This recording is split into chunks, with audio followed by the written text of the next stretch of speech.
মসজিদের ইমামকে সজোরে থাপ্পড় মারছেন এক যুবক। থাপ্পড় খেয়ে হু করে কাঁদছেন ইমাম। সম্প্রতি এমন একটি ভিডিও নিয়ে সোশ্যাল মিডিয়ায় তোলপাড় সৃষ্টি হয়েছে।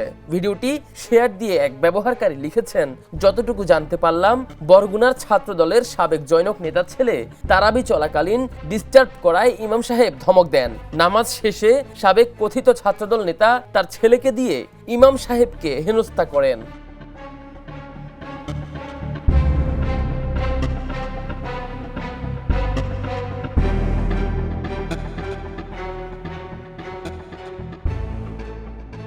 তবে এবার বেরিয়ে এলো সেই ভাইরাল ভিডিওর মূল রহস্য। জানা যায় এটি ছিল মূলত টিকটকের একটি ভিডিও, যা পরিকল্পিতভাবে বানানো হয়েছে। এক ভিডিওতে বিষয়টি ক্লিয়ার করেছেন থাপ্পড় কাণ্ডের ভাইরাল দুই যুবক। জানিয়েছেন তারা দুইজন ইমাম ও ছাত্র নয়, বরং এলাকার বন্ধু বান্ধব। আসসালামু আলাইকুম ভাইয়া, সেদিনকে আপনার লগে দুষ্টামি করছিলাম, তো এই ভিডিওটা টিকটকে ভাইরাল হয়ে গেছে নাকি? তো সেদিনকে আপনার লগে আমি কি করছি সবাই একটু কম। আসলে ব্যাপারটা হয়েছে, আমরা এলাকার বন্ধু বান্ধব, আমরা ফ্রিমেন্টে চলি। ও আমার ছাত্র না, আমিও ওর ওস্তাদ না। আমরা ফ্রিমেন্টে চলি, ও আমাকে একটা থাপড় মারছে, আমি ওকে একটা থাপড় মারছি।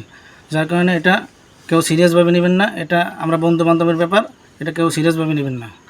আর যেভাবে ভিডিওটা ছাড়ছিলেন তাহলে আমি অনুরোধ করছি ভিডিওটা রিমুভ করে দেবেন। এর আগে সোশ্যাল মিডিয়ায় এই ভিডিও ভাইরাল হওয়ার পর বরগুনার অনেক নেটিজেনই ঘটনাটি বরগুনার নয় বলে মন্তব্য করেছেন।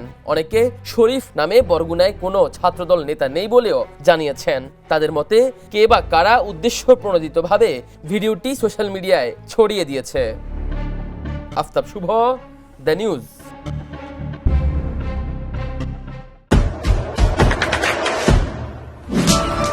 দেশে দেশে সবার সাথে দ্য নিউজ।